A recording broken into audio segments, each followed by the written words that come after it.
வணக்கம் நண்பர்களே, நான் Manikandan. This is Mani travels with hope.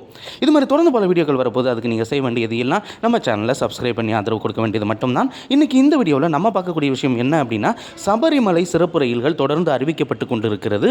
அந்த வகையில் ஏற்கனவே ஒரு ரயிலானது அறிவிக்கப்பட்டது.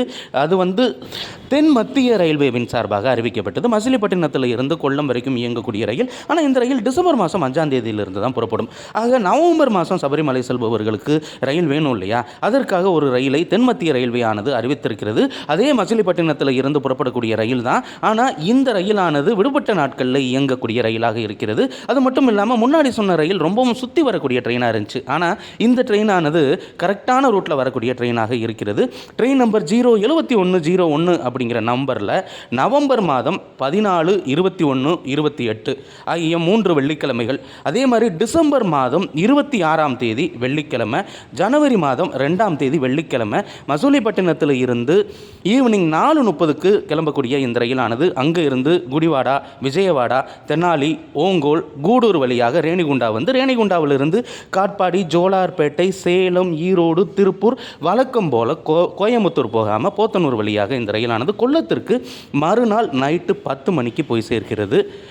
அதே இந்த ரயிலானது சனிக்கிழமை போயிட்டு உடனே அங்கேருந்து புறப்பட இருக்கிறது. ஞாயிற்றுக்கிழமைகளில், அதாவது 16, 23, 30 ஆகிய நவம்பர் மாதத்தின் 3 ஞாயிற்றுக்கிழமைகள்லையும், டிசம்பர் மாதம் 28ஆம் தேதி ஒரு ஞாயிற்றுக்கிழமையும், ஜனவரி மாதம் 4ஆம் தேதி ஒரு ஞாயிற்றுக்கிழமையும் அதிகாலை 2:30க்கு புறப்படக்கூடிய இந்த ரயிலானது முன்னாடி சொன்ன அதே ரூட்டு வழியாக பயணித்து தமிழகத்தின் பகுதியான போத்தனூர், திருப்பூர், ஈரோடு, சேலம், ஜோலார்பேட்டை, காட்பாடி வழியாக ரேணிகுண்டா போய் அங்கே இருந்து விஜயவாடா வழியாக மசிலிப்பட்டினத்திற்கு மறுநாள் காலையில் 8 மணிக்கு போய் சேரும் வகையில் ஷெட்யூல் அப்படிங்கிறது அமைக்கப்பட்டிருக்கிறது. இதில் 10 ஸ்லீப்பர் கிளாஸ் பெட்டிகள் இருக்கிறது. அது மட்டும் இல்லாமல் நிச்சயமாக சொல்லணும் அப்படின்னா 4 ஜென்ரல் கிளாஸ் பெட்டிகளும் இருக்கிறது.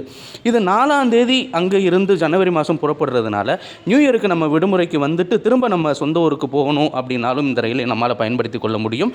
இது டைரெக்டாக போகக்கூடிய ட்ரெயின் அப்படிங்கிறதுனால சபரிமலைக்கு கூட்டம் இருக்கக்கூடிய அந்த காலகட்டங்களில் நிச்சயமாக நம்ம பயன்படுத்தி கொள்ள முடியும். இது மட்டும் இல்லாமல் இன்னும் நிறைய ரயில்களை தென்மத்திய ரயில்வே அறிவிக்க இருக்கிறது. நம்முடைய தெற்கு ரயில்வேவும் 5 சிறப்பு ரயில்களை அறிவித்திருக்கிறது. தேவைப்பட்டால் இன்னும் அதிகப்படியான ரயில்கள் இயக்கப்படும் அப்படின்னு சொல்லியிருக்காங்க. இந்த வீடியோவில் நான் கொடுத்த தகவல்கள் உங்களுக்கு போதுமானதாகவும் அதே நேரத்தில் பயனுள்ளதாகவும் இருந்திருக்கும். ரிட்டர்ன் வரும்போது இந்த ட்ரெயினுக்கான நம்பர் 07102 அப்படிங்கிற நம்பரில் இயங்கக்கூடிய ரயிலாக இருக்கிறது.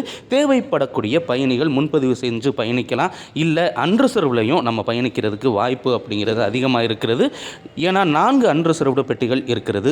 இது மாதிரி தொடர்ந்து பல ரயில்வே அப்டேட்டுகள் உடனுக்குடன் நம்ம சேனலில் வந்து சேர இருக்கிறது. அதற்கு நீங்கள் செய்ய வேண்டியது நம்ம சேனலை சப்ஸ்கிரைப் பண்ணி ஆதரவு கொடுக்க வேண்டியதான். நன்றி.